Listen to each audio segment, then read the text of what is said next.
In 2001, the retrospective exhibition Yes, Yoko Ono won John Lennon's widow the prestigious International Association of Arts Critics USA Award for Best Museum Show.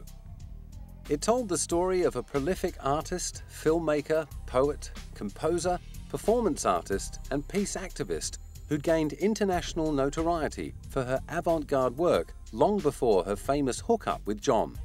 In the early 60s, she performed her famous cut piece, in which she invited members of the audience to cut her clothes until she was left naked.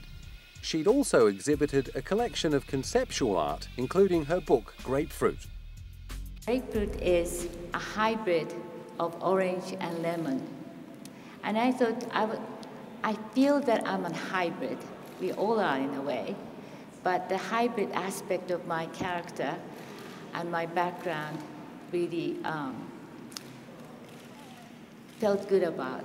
I felt good about it. And so I named it Grapefruit. In fact, it was at one of Yoko's exhibitions that they first met. The story goes that John was spellbound by an interactive installation called Ceiling Painting, a central piece in her historic 1966 Indica Gallery show in London. John wrote of the experience, "I climbed the ladder, looked through the spyglass, and in tiny little letters it said, 'Yes.' So it was positive. I felt relieved. That yes made me stay." They didn't end up starting a relationship until 18 months later, but from then on, their creative and personal lives became inextricably linked. You know, I said imagine in Grapefruit, so it's just simple as that.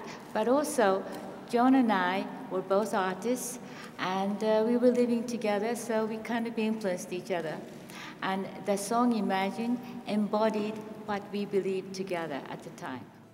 As well as working with John both during and after his split with the Beatles on plastic Ono band material, Yoko released her own conceptual albums that have since been credited with influencing the likes of Lena Lovitch and the B-52s.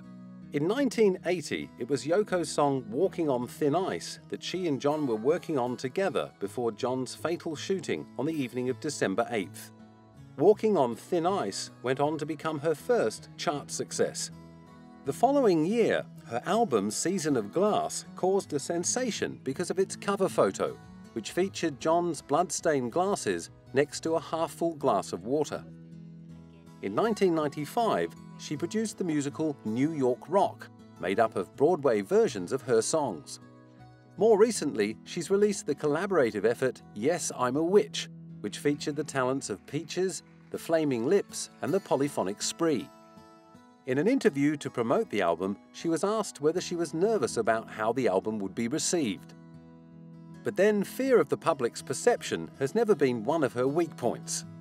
Throughout the decades, she has continued to express herself freely through a bewildering area of media. For Yoko Ono, art has no boundaries. Irrelevant. We have to keep on finding a form each time, the most relevant form of that particular situation that we're in. She recently found that relevance in the form of 10 cherry trees in her Wish Tree art exhibit at the Cherry Blossom Festival in Washington.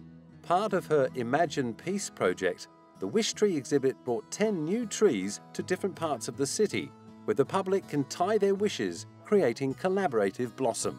Since then, she's released another album and launched the exhibition Imagine, the Peace Ballad of John and Yoko, to mark the 40th anniversary of their bed-in Toronto.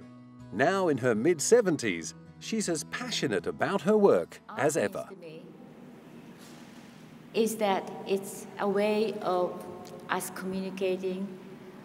It's a healthy way of communication, but also this is the only thing we have now to create the next world, a better world for us. Because we cannot rely on politicians. We cannot rely on educators. We cannot rely on any institutional people. And artists are the only ones who are giving something to the world through love.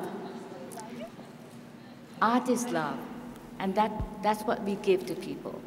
And love is something that is not enough now in the world. We need love.